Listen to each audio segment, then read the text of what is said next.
Les travaux de la deuxième session ordinaire de l'année 2022 de la Haute Autorité de l'Audiovisuel et de la Communication ont démarré ce jeudi 29 septembre 2022 au siège de l'institution. Plusieurs dossiers sont inscrits à l'ordre du jour de ces assises qui dureront 4 mois. Indemnisation des personnes affectées par le projet de construction du Musée international du Vaudou à Porto Novo. C'est entre autres l'une des décisions prises en Conseil des ministres de ce mercredi 28 septembre 2022.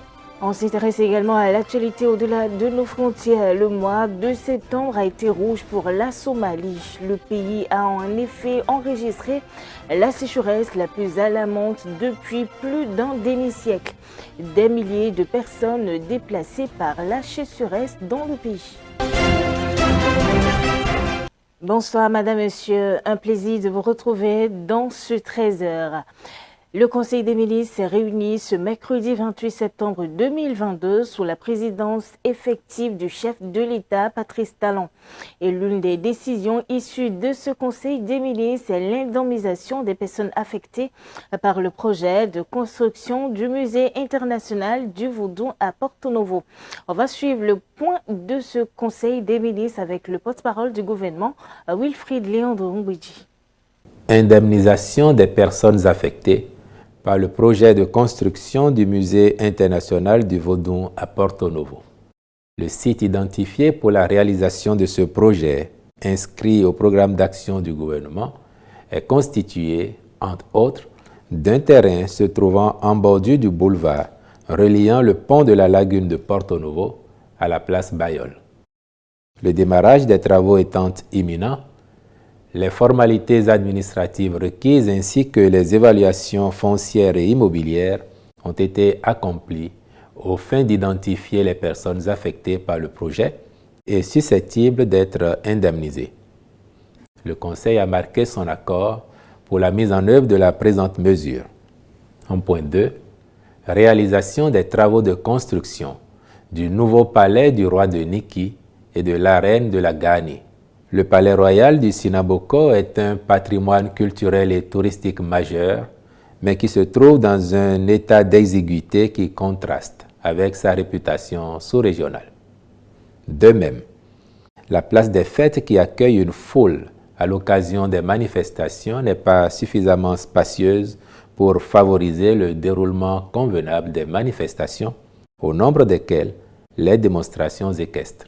C'est donc pour préserver ce patrimoine et en faire un véritable pôle touristique moderne que le gouvernement avait approuvé le projet d'élaboration et de mise en œuvre d'un programme spécial de réhabilitation de la cité historique de Niki. Le dit programme comprend notamment la construction d'un nouveau palais royal sur un site de 20 hectares identifié à cet effet et destiné à devenir une halte essentielle du circuit touristique de notre pays. C'est pourquoi, à la suite de la mission d'assistance à maîtrise d'ouvrage qui avait déjà été réalisée, le Conseil a autorisé la construction du nouveau palais du roi de Niki et de la reine de la Gani. Les ministres concernés veilleront à la réalisation des travaux conformément au cahier des charges. En point 3, installation d'un système de production de passeports ordinaires biométriques à la direction de l'émigration et de l'immigration. Le dit système est doté d'une architecture moderne avec une capacité de production plus élevée, soit plus de 200 000 passeports par an contre moins de 100 000 actuellement. En plus des passeports, des modules sont configurés pour la gestion d'autres documents de voyage comme les visas, le sauf-conduit et les titres de séjour. En autorisant sa mise en place, le gouvernement entend fluidifier la délivrance de ces divers documents et mettre durablement fin aux difficultés que rencontrent les citoyens en cette matière. Les ministres concernés veilleront à la bonne exécution des termes du contrat avec le partenaire retenu. En ce même Conseil des ministres, il est décidé de la transmission à l'Assemblée nationale pour étude et vote du projet de loi portant exercice du droit de grève en République du Bénin. Les secteurs de l'hydrocarbure, du transport aérien et maritime sont visés. La récente grève du transport aérien motiverait le gouvernement à anticiper sur ce projet de loi. On va suivre ensemble ce commentaire de la rédaction. La fameuse grève du transport aérien observée du vendredi 23 septembre au lundi 27 septembre dernier aurait pu être fatale pour le Bénin et pour tous les autres pays de la SECNA. Pas de vol en air, pas de contrôle aérien, pas de déplacement en avion, même à l'interne. Les visas, les billets d'avion sont retournés en poche. Situation favorable pour les pirates et les terroristes. Très astucieusement, ils pouvaient s'infiltrer dans les pays et renforcer le terrorisme. Au Bénin, à partir de 2021, des attaques aux frontières nord ont causé et continuent de causer plusieurs morts, notamment parmi les forces de défense et les gardes forestiers. La première attaque des djihadistes sur le sol béninois a eu lieu à Porga, dans la zone du parc national de la Pandjari. 2 militaires et un assaillant y ont perdu la vie. Et depuis, des politiques se mettent en place pour tenir tête au terrorisme en République du Bénin. Le lundi 11 juillet dernier, le Bénin et le Niger ont signé un accord de coopération militaire. Lors du récent Conseil des ministres tenu le mercredi 28 septembre dernier, un projet de loi portant transmission à l'Assemblée nationale d'une loi modifiant et complétant la loi numéro 2001-09 du 21 juin 2022 veut réglementer l'exercice du droit de grève en République du Bénin. Le projet de loi vise le secteur des transports aériens, maritimes et le secteur de l'hydrocarbure. Transmission à l'Assemblée nationale pour étude et vote du projet de loi modifiant et complétant la loi numéro 2001-09 du 21 juin 2002 portant exercice du droit de grève en République du Bénin, tel que modifié et complété par la loi numéro 2018-34 du 5 octobre 2018. Cette modification de la loi est sollicitée en raison du contexte sécuritaire de plus en plus exigeant, où la défense du territoire national et l'exercice des fonctions régaliennes de l'État commandent que certains secteurs d'activité soient en permanence mobilisés. Dans cette perspective, les dispositions du présent projet de loi visent à s'appliquer au secteur des transports aériens et maritimes ainsi qu'à celui des hydrocarbures. Sous la rubrique des mesures normatives, a été également adopté le décret portant approbation des statuts de l'Institut géographique national, IGN. Son adoption doit réglementer les secteurs, limiter les grèves et surtout empêcher l'action des terroristes dans les pays attaqués.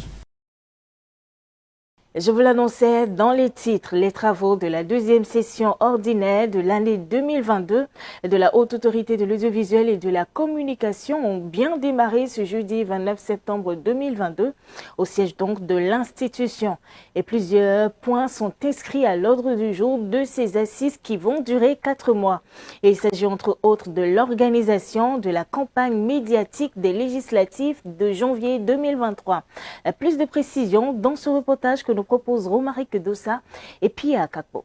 Durant 4 mois, la Haute Autorité de l'Audiovisuel et de la Communication se penchera sur divers sujets relatifs à la vie des médias au Bénin. Le président de l'institution, Rémi Prosper Moretti, a ouvert de manière officielle ce jeudi 29 septembre 2022 les travaux de la deuxième session ordinaire de l'année 2022. La première journée de cette session est en grande partie consacrée aux préparatifs de la gestion de la campagne médiatique des élections législatives du 8 janvier 2023. C'est pourquoi nos travaux porteront d'abord en priorité sur 1. L'adoption du rapport introductif relatif au chronogramme des activités liées à la campagne médiatique des législatives de 2023. 2. L'étude et l'adoption de la décision portant création d'un cadre de concertation entre la HAC et les professionnels des médias. 3. L'étude et l'adoption de la décision réglementant la pré-campagne médiatique des élections législatives de 2023. 4. le point sur la procédure d'attribution de nouvelles fréquences, troisième phase, appel à candidature 2020. Comme vous le voyez bien, nous avons du pain sur la planche. Cela doit nous amener à nous mettre tout de suite et résolument à la tâche pour être effectivement au rendez-vous des élections législatives et atteindre nos autres objectifs. Mais avant tout, comme au cours de la session précédente, le président de la HAC invite ses collègues conseillers à une collaboration active et diligente. Les hommes des médias sont également invités à jouer leur partition pour l'évolution de la presse béninoise. Chers professionnels des médias, en cette occasion solennelle, je voudrais une fois de plus vous inviter à continuer de faire montre de professionnalisme et de responsabilité pour que les dérapages soient évités à tout prix. C'est en tout cas l'idéal auquel nous aspirons tous. Mon autre souhait est que nous nous donnons franchement la main pour la consolidation du partenariat qui nous lie, que nous le voulions ou non, afin que nous puissions consommer ce mariage pour le bonheur des deux parties. Dans tous les cas, l'entente et la collaboration fructueuse que nous avons commencé à construire ensemble doit être poursuivie de façon soutenue pour l'efficacité d'une presse libre, impartiale, objective, respectueuse de l'éthique et de la déontologie, et pour le développement du Bénin, notre chère patrie. Pour rappel, une séance est prévue au lendemain de ces assises pour débattre des stratégies de gestion de la campagne médiatique dans le cadre des élections législatives prochaines. Un scrutin qui se veut transparent et apaisé. La 77e session de l'Assemblée générale des Nations unies fait toujours l'actualité. Ce mardi, le Bénin s'est aussi exprimé à la tribune des Nations unies par la voix de son représentant permanent à l'ONU, Marc Herman Araba. Et son discours s'est intéressé à la guerre en Ukraine, l'insécurité dans la sous-région ouest africaine et bien d'autres sujets d'ordre international. On fait le point dans cet élément que nous propose Kenneth Eganwi.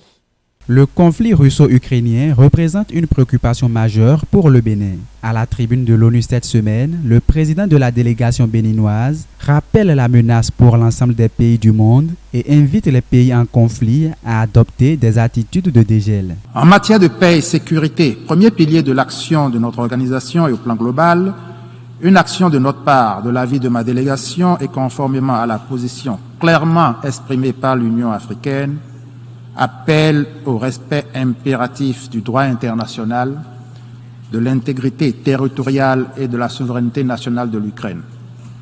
Aussi, exhortons-nous instamment les parties en conflit à l'instauration immédiate d'un cessez-le-feu et à l'ouverture sans délai de négociations politiques afin de préserver le monde des conséquences d'un conflit planétaire.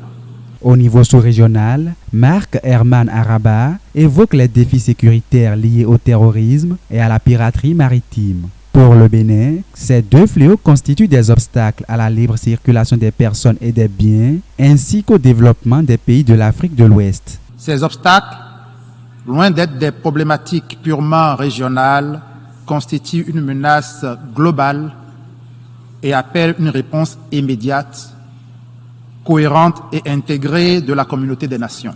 Le développement de l'Afrique, le bien-être des peuples africains devrait aussi susciter de l'intérêt auprès des Nations unies. C'est dire que la problématique du développement de l'Afrique, en tant qu'une des 8 grandes priorités des Nations unies, doit continuer de faire l'objet de réflexions fécondes, comme cela a été le cas en juillet dernier, lors du dialogue de haut niveau sur l'Afrique organisé conjointement par l'Assemblée générale et le Conseil économique et social. Il urge toutefois, en cette décennie d'action, que des actions concrètes et hardies accompagnent les réflexions afin que des solutions soient apportées aux préoccupations qui sont celles du continent africain. Le Bénin, pour sa part, s'est résolument engagé pour assurer à tous un minimum social commun en s'investissant sans relâche en faveur de la satisfaction des besoins vitaux de tous ses citoyens. La question du réchauffement climatique au Bénin, avec pour corollaire la désertification au nord et l'érosion côtière dans le littoral, représente un défi majeur pour le pays qui attend du soutien de la communauté internationale. Dans ce contexte, le Bénin fonde de grands espoirs sur la COP27 qui aura lieu en novembre prochain à Sharm el-Sheikh en Égypte et en appelle à l'ensemble de la communauté des nations pour des discussions fructueuses et des résultats à la taille des enjeux et susceptibles de restaurer l'espoir. Face à ces multiples défis qui attendent le Bénin et les pays du monde, il appelle au renforcement d'un multilatéralisme inclusif et équitable pour tous. L'indépendance de la Palestine, la pacification du Sahara occidental sont aussi des questions sur lesquelles le représentant permanent du Bénin s'est adressé aux Nations Unies. Et on reste avec vous, Kenneth Eganwi, pour s'intéresser à cette journée du 29 septembre 2022. La communauté internationale a célébré en effet la journée mondiale du cœur. Et cette journée est initiée par les Nations Unies pour lutter contre les maladies cardiovasculaires. Cette année, le thème est intitulé « Utiliser le cœur pour chaque cœur ». Et quelles sont les maladies liées au cœur et qu'est-ce qui peut causer et comment les soigner? Regardez. Le principal objectif de la Journée mondiale du cœur est d'attirer l'attention du monde sur les comportements qui permettent aux gens d'éviter les maladies cardiovasculaires. Il s'agit également de former les personnes sur la façon de gérer les risques potentiels liés au cœur, un organe vital. C'est comme une pompe qui va fouler et aspirer à la fois le sang et qui va permettre que ce sang-là puisse circuler partout dans l'organisme. Et donc son rôle est si important que si votre cœur s'arrête de battre, ne serait-ce que quelques secondes, vous le ressentez. Et au-delà de 2 à 3 minutes, la vie n'est plus possible. Donc c'est un organe extrêmement important dont il faut prendre soin d'une façon particulière. Plusieurs maladies peuvent affecter le cœur, dont les plus graves peuvent entraîner la mort. Il faut savoir qu'il y a certaines maladies qui sont congénitales, c'est-à-dire que c'est des malformations cardiaques avec lesquelles on naît. À côté de ça, il y a les cardiopathies ou les maladies du cœur qui sont acquises, donc qui vont se déclarer tout au long de la vie de l'individu. Je veux parler par exemple de l'infarctus, ce qu'on appelle la crise cardiaque communément. Je veux parler de l'insuffisance cardiaque, de l'hypertension artérielle et de toutes ces complications, certaines maladies comme la péricardite, etc. Quand le mal n'est pas encore profond, il existe des recommandations qui permettent de le corriger. Les cardiologues conseillent de réduire la consommation de certains aliments. Diminuer la consommation de sel, c'est très important.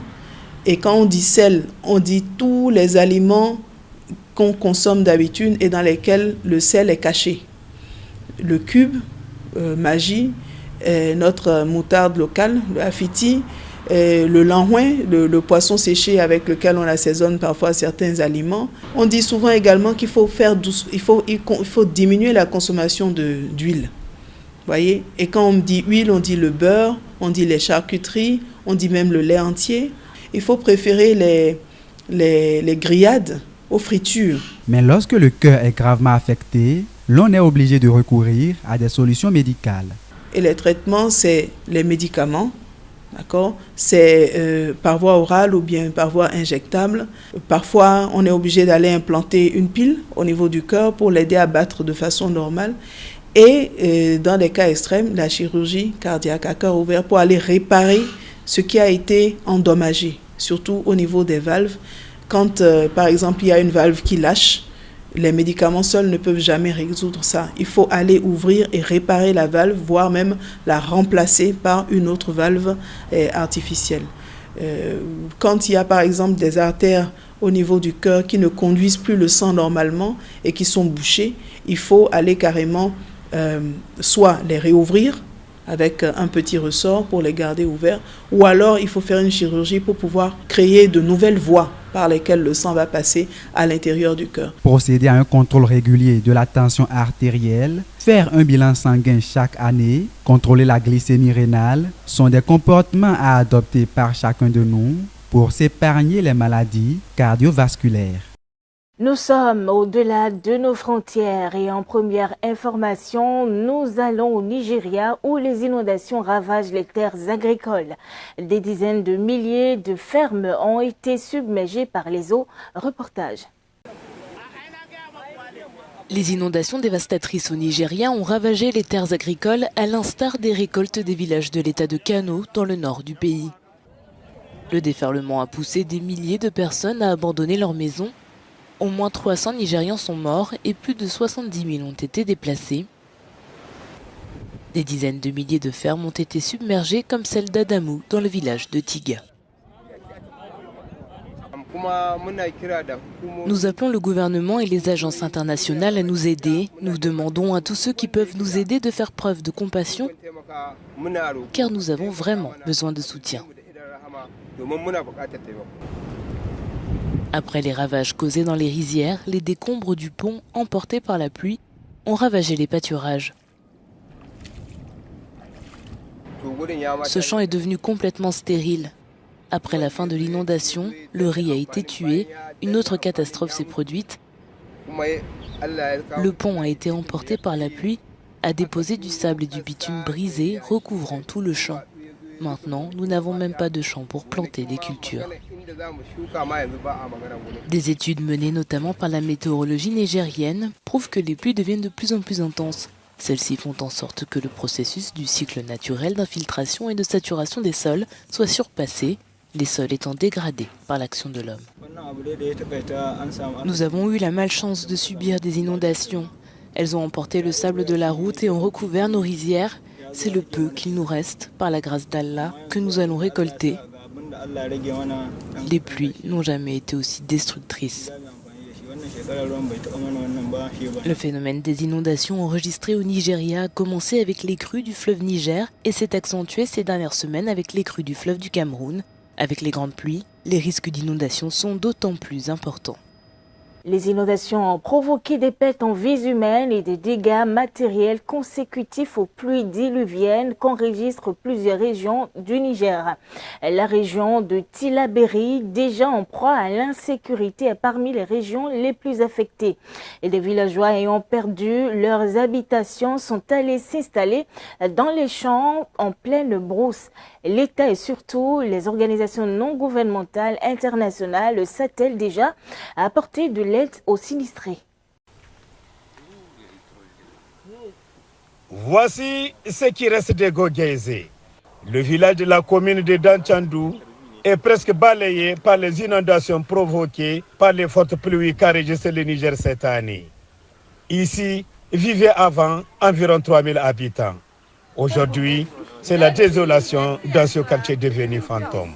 3 autres villages de la même commune ont connu le même sort avec des dégâts matériels considérables. Et dans le global, nous avons actuellement, les évaluations nous ont conduit jusqu'à plus de 2080 personnes sans abri. Et nous avons aussi plus de 400 ménages, maisons effondrées. Et à Danchandou, nous avons 40 villages administratifs. Et dans les 40 villages administratifs, les 36 villages sont en risque de l'insécurité alimentaire. Ce n'est pas seulement ici qu'il y a eu d'autres inondations de champs dans d'autres villages. Et aussi la culture n'a pas donné 100%. La culture aussi a été mal répartie dans l'endroit, dans le temps et dans l'espace. Des milliers de sinistrés sont logés provisoirement dans les écoles et mosquées. D'autres familles ont plutôt choisi de s'installer dans leur champ. Nous sommes venus nous installer ici dans notre champ, car l'inondation a détruit notre habitat au village. Nous avions défriché une partie de notre culture 2000 pour installer nos cases. Ce n'est pas de gaieté de cœur, car dans des conditions normales, l'on ne peut pas quitter sa maison pour venir s'installer en pleine brousse. Pour soulager ces villages meurtris, l'État et certaines ONG nationales et internationales sont venus au secours des sinistrés. On a aidé les populations déjà à s'installer en leur donnant des kits d'abri. Parce que, comme vous avez vu, vos images vont montrer plus que ce que moi je vous dis. Il y a beaucoup de destruction, beaucoup de maisons ont été détruites. Et on a donné le kit hygiène pour que les populations arrivent à subvenir aux besoins hygiéniques. Nous avons donné aussi le kit cuisine, parce que quand les maisons se sont effondrées, les populations ont tout perdu. Et dans chaque famille, nous avons distribué des moustiquaires pour protéger les enfants et la famille contre le paludisme. Parce que comme vous le savez, actuellement, nous sommes en plein pic palu au Niger. L'État nigérien, à travers ses services décentralisés, promet d'apporter du soutien aux populations à travers des distributions des vivres. C'est vrai, ils sont à l'abri. Ils ont reçu des aliments, mais c'est pas l'aliment, ce produit-là ne peut pas les ramener jusqu'à la fin de la récolte. Nous souhaiterons aussi d'ailleurs que ce tapis soit appuyé en nourriture, mais il faut aussi retenir que beaucoup de champs ont été inondés. Donc pour eux, la saison est perdue. Et si la saison est perdue, on imagine bien la souffrance qui s'ensuit. Et là également, on souhaiterait en tout cas que cette population soit appuyée sur un long moment qui leur permettra de tenir jusqu'à ce qu'on arrive aux cultures de contre-saison, parce que là, ils vont pouvoir faire quand même des petits travaux pour subvenir à leurs besoins. Selon les chiffres des services de la protection civile du Niger, depuis le mois de juin, les inondations ont fait 159 morts, 185 personnes blessées, plus de 225 000 sinistrés et plus de 25 000 habitations endommagées, particulièrement dans les départements de Maradi, Zender et Tillabéri.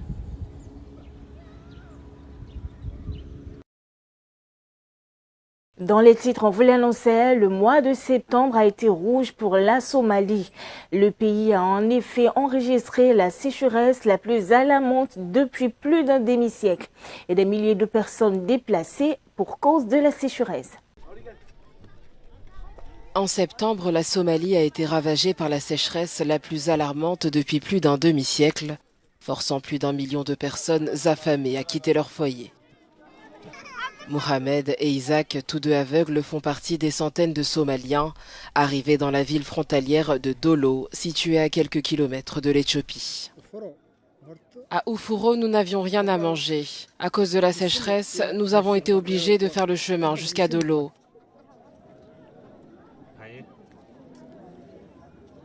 Nous sommes arrivés la veille. Sur notre chemin vers Dolo, il n'y avait pas d'ONG, ni aucune aide. Nous avons marché pendant une semaine entière, sans aucune nourriture et sans personne pour nous abriter. Nous avons déjà connu la sécheresse, mais jamais celle qui vous oblige à quitter votre maison. Le retour chez eux après la sécheresse sera difficile pour les deux hommes. La région d'où ils viennent est contrôlée par Al-Shabaab.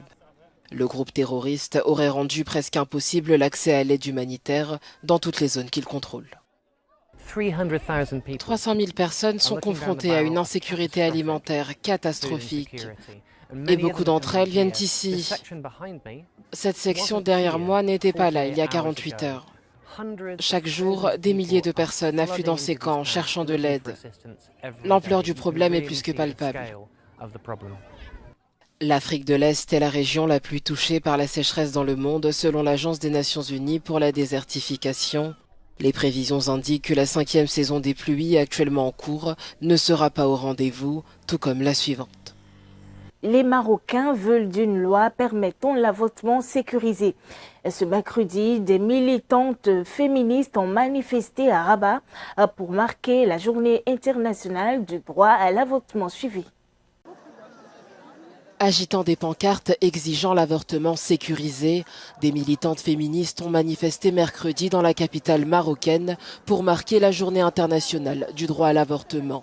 Le décès d'une adolescente au début du mois à la suite d'une intervention clandestine a ranimé le débat sur la légalisation des avortements. Il y en a plusieurs qui meurent chaque mois, chaque année pour les mêmes raisons, pour l'avortement clandestin. Et elles ne sont ni écoutées, ni entendues, ni honorées comme on le fait aujourd'hui avec Mariam. Et aujourd'hui, je pense que Mariam, on l'honore elle et on honore toutes celles qui ont péri comme elle. Et on essaie aussi de créer un environnement stable et sain pour toutes les autres qui se retrouveront dans la même situation. Dans le royaume, les avortements sont passibles d'une peine pouvant aller jusqu'à 5 ans d'emprisonnement, excepté lorsque la santé de la femme est en danger. Face aux centaines d'avortements clandestins pratiqués quotidiennement, souvent dans des conditions épouvantables, une commission officielle a recommandé en 2015 de légaliser la procédure dans des circonstances particulières, notamment en cas de viol ou d'anomalie grave du fœtus. Mais en dépit des pressions exercées par les défenseurs des droits des femmes, aucune réforme législative n'a donné suite à ces recommandations. Vladimir Poutine prononcera un discours aujourd'hui même lors d'une cérémonie officielle en Russie. Le pays pourrait entériner l'annexion de terroristes ukrainiens lors de cette sortie. Vladimir Poutine officialisera ce vendredi l'annexion des 4 territoires ukrainiens que l'armée russe occupe depuis le début de la guerre. L'annonce intervient après l'organisation de référendums la semaine passée, fortement contestés par la communauté internationale. Ces territoires représentent entre 15 et 20% de la superficie du territoire ukrainien. En 2014, la Russie avait déjà procédé de la même manière en annexant la péninsule de Crimée, qui est depuis restée dans le giron de Moscou, malgré les protestations de l'Europe et des États-Unis. Et c'est déjà la fin du 13h de ce vendredi 30 septembre 2022. Merci madame, monsieur d'avoir pris du plaisir à nous suivre. Retrouvez-nous sur l'ensemble de nos plateformes digitales, notre site internet, notre page Facebook et aussi notre compte YouTube avec l'identifiant Speedlane TV. Bon début de week-end à toutes et à tous.